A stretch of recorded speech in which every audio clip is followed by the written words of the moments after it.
আসসালামু আলাইকুম।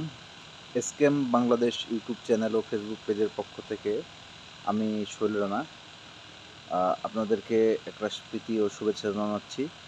দর্শক, আমরা স্বাধীন রাষ্ট্রের নাগরিক, স্বাধীন সার্বভৌম বাংলাদেশ। 1971 সালে আপনারা জানেন সবাই আমাদের এই বাংলাদেশ স্বাধীন হয়েছে। তো স্বাধীনতার পরে আমরা একটি ক্রান্তিকালের মধ্য দিয়ে যাচ্ছি। দেখছি একদল ছাত্র তারা তাদের ন্যায্য দাবির অধিকার আদায়ের লক্ষ্যে আন্দোলন শুরু করে।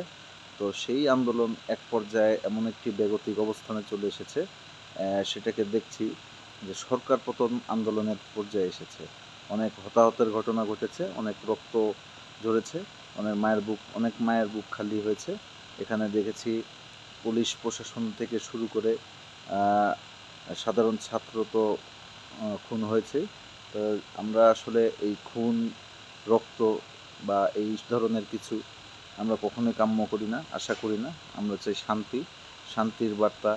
আমরা সাধারণ জনগণ চাই বাংলাদেশ কিভাবে এগিয়ে যাবে, আগামীতে কিভাবে খেটে খাওয়া মানুষগুলো দুমুঠো ভাত তারা ঠিকমতো পাবে।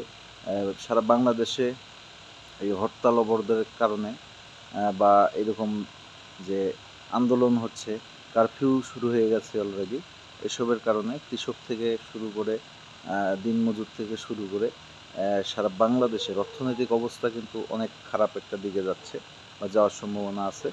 তো সর্বোপরি আমি একটা কথা বলতে চাই, এই যে সহিংসতা, এই যে একটা আন্দোলন, বিক্ষোভ কর্মসূচি যে বিষয়গুলো আসছে, এগুলো থেকে সংকট থেকে নিরসনের উপায় নিয়ে কিন্তু আমরা একটা জিনিস ভাবতে পারি। সচরাচর যেটা দেখে আসছি, একদল বলছে, যারা আন্দোলনকারী তারা বলছে যে না, আমরা চাই সারা বাংলাদেশে সহিংসতা চলবে, আন্দোলন চলবে। আন্দোলন তাদের দাবি একটাই, তারা কি বলে এই মুহূর্তে, তারা সরকার পতনের ডাক দিয়েছে, সরকার পতন চায়। অপরদিকে আরেকটি পক্ষ সরকার, তারা চায়, তারা নির্বাচনের মাধ্যমে যেহেতু তারা ক্ষমতায় এসেছে, তারাও চাইবে যে যে কোনো মূল্যে, যে কোনোভাবে, কায়দা কৌশলতে তারা ক্ষমতায় টিকে থাকার জন্য। তো আমি আরেকটি বিষয় লক্ষ্য করলাম যে এই ছাত্র এবং সরকার পক্ষের আন্দোলনের মধ্যে আরেকটি পক্ষ মাথাচাড়া দিয়েছে, বা ঘোলা পানিতে মাছ শিকারের একটা ব্যাপার স্যাপার। তো সাধারণ আমরা নাগরিক যারা, তারা চাই যে দেশে শান্তি আসুক, কী করলে ভালো হয় শান্তিটা আসে। এক পক্ষ, আমি সারাদিন অনেক ভাবলাম এবং আমার ভাবনা থেকে, চিন্তা থেকে আমি একটা জিনিস খেয়াল করলাম যে আজকে যে সহিংসতাগুলো হচ্ছে বাংলাদেশের বিভিন্ন প্রান্তে, বিভিন্ন অঞ্চলে, বিভিন্ন এই আন্দোলনরত অবস্থায় ছাত্র মারা যাচ্ছে, সাধারণ জনগণ মারা যাচ্ছে, এমনকি বিক্ষোভকারীদের, ছাত্রদের বা নাশকতাকারীদের হামলায়, বা সুবিধাবাদী একদল যারা ছাত্রদের মাঝে ঢুকে এই এই যে হামলাগুলো করছে, পুলিশের উপর, প্রশাসনের উপর হামলা করছে, এতে একবারে যে প্রশাসন যে দুধে দেওয়া তুলসী পাতা তাও কিন্তু না, কিন্তু দোষ করছে একজন, এক গ্রুপ অপরাধী দেখা যাচ্ছে আরেক গ্রুপের উপর হামলা হচ্ছে। আজকে এই সিরাজগঞ্জ এনায়েতপুরে দেখলাম 11 জন নিহত হয়েছে, 11 জন নিহত হয়েছে। পরবর্তীতে দেখলাম নিউজটা 13 জন, 13 জন ছিল পুলিশ। তো আমরা আসলে এই হতাহত, নিহত এসব আমরা দেখতে চাই না। আমরা চাই সুস্থ সুন্দর একটি সমাজ, একটি দেশ, একটি রাষ্ট্র। তো মাননীয় প্রধানমন্ত্রী, তিনি একজন বিচক্ষণ মানুষ। তো আমি মনে করি আওয়ামী লীগ রাজনৈতিক দল একটি বড় রাজনৈতিক দল, তাদের যেহেতু তারা বলে এবং তারা আমরা দেখেও আসছি, সংখ্যাগরিষ্ঠতার দিক থেকে বিগত দিনে কয়েকবার তারা নির্বাচিত হয়ে আসছে। তো তারা সুষ্ঠু নির্বাচন দিয়ে, তারা ক্ষমতাতে ছেড়ে দিয়ে, সুষ্ঠু একটা নির্বাচন দিয়ে আবার কিন্তু এই যে সংকট, এই সংকট থেকে কিন্তু তারা উত্তরণ করতে পারে এবং এটা মোকাবেলা করতে পারে। এছাড়া আমি মনে করি যে যত দিন গড়াবে, যত এই সহিংসতা কিন্তু বাড়তেই থাকবে এবং দেশের অর্থনীতি কিন্তু নিম্নমুখী, এক পর্যায়ে দেউলিয়ার দিকে হতে থাকবে। বাংলাদেশ একটা স্বল্প অর্থনীতির দেশ।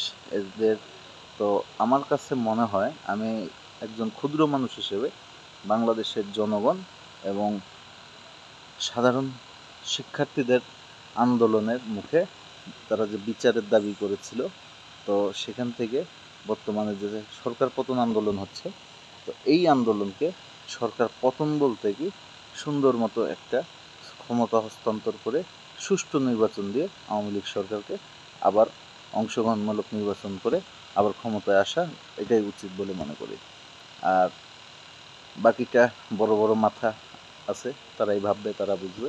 তো যেহেতু আমি সাধারণ জনগণের কাতার থেকে আমার মতামত পেশ করলাম, জানালাম, তো আপনারা আমার এই চ্যানেলে যারা নিয়মিত ভিডিও দেখেন তাদের উদ্দেশ্য বলি, সহিংসতা থেকে নিজেকে বিরত রাখুন। আপনি আজকে যাকে মারছেন অথবা আপনি যার হাতে মার খাচ্ছেন, লক্ষ্য করে দেখুন সেও কিন্তু আপনার ভাই, কোনো না কোনোভাবে ভাই। বাঙালি, সে ভিনদেশি কেউ না, পার্শ্ববর্তী কোনো দেশের কেউ না, কোনো শত্রু রাষ্ট্রের কেউ না। একই দেশের নাগরিক হয়ে আমরা আরেক ভাইকে আমরা মারছি, আহত করছি, হত্যা করছি। আমরা এই অপসংস্কৃতি, অপরাজনীতি থেকে বের হয়ে আসি এবং আমার মতে আমি মনে করি যে বাংলাদেশ একটি শান্তিপ্রিয় রাষ্ট্র। এই বাংলাদেশের মানুষগুলো খুবই শান্তিপ্রিয় এবং বাংলাদেশের মানুষগুলো যখন দেয়ালে পিঠ থেকে যায় তখন কিন্তু জ্বলে ওঠে। তো যে কোনো ভুল ত্রুটি তো অবশ্যই আছে, নিজেদের ভুলগুলো তুলে ধরে নিঃশর্ত ক্ষমা চাইলে কেউ কখনো ছোট হয় না। আমাদের জুনায়েদ আহমেদ পলক সাহেব, তিনি তা প্রমাণ করে দিয়েছেন যে তিনি তার ভুল উনি ক্ষমা চেয়ে নিয়েছেন। এইরকম নিঃশর্তভাবে ভুলগুলি ক্ষমা চেয়ে ছাত্রদেরকে তাদের ক্যাম্পাসে ফিরে যাওয়ার সুযোগ দেওয়া উচিত। এবং আমার মনে হয় কেউ কাউকে আক্রমণ না করে রাষ্ট্রটাকে আবার সুন্দরভাবে যেন আগামীর দিকে এগিয়ে যায় সেই ব্যবস্থা করা উচিত। তো আমার ভাষাগত ভুল ত্রুটি ক্ষমা সুন্দর দৃষ্টিতে দেখবেন। তো দর্শক, একটি কথা না বললেই না, আমরা এই ছাত্রদের পেছনে পুলিশ বাহিনীকে দেখেছি গুলি করতে, তাদের আন্দোলন ঠেকাতে, কিন্তু দুর্নীতিবাজরা দুর্নীতি করে দেশ ছেড়ে পালিয়ে যায়, তখন কিন্তু পুলিশরা নীরব। তো এইভাবে যদি দুর্নীতিগ্রস্তদের উপর যদি হামলা করতো পুলিশরা, তাহলে বাংলাদেশ সোনার বাংলা গড়ে উঠত। তো যাই হোক, ভাষা ত্রুটি, যদি ভাষার মধ্যে ভুল ত্রুটি থাকে তা ত্রুটিগুলো নিজ গুণে আপনারা ক্ষমার চোখে দেখবেন। আপনাদের মতামত যা আছে কমেন্টসের মাধ্যমে জানাবেন। তো ভালো থাকবেন, শুভরাত্রি।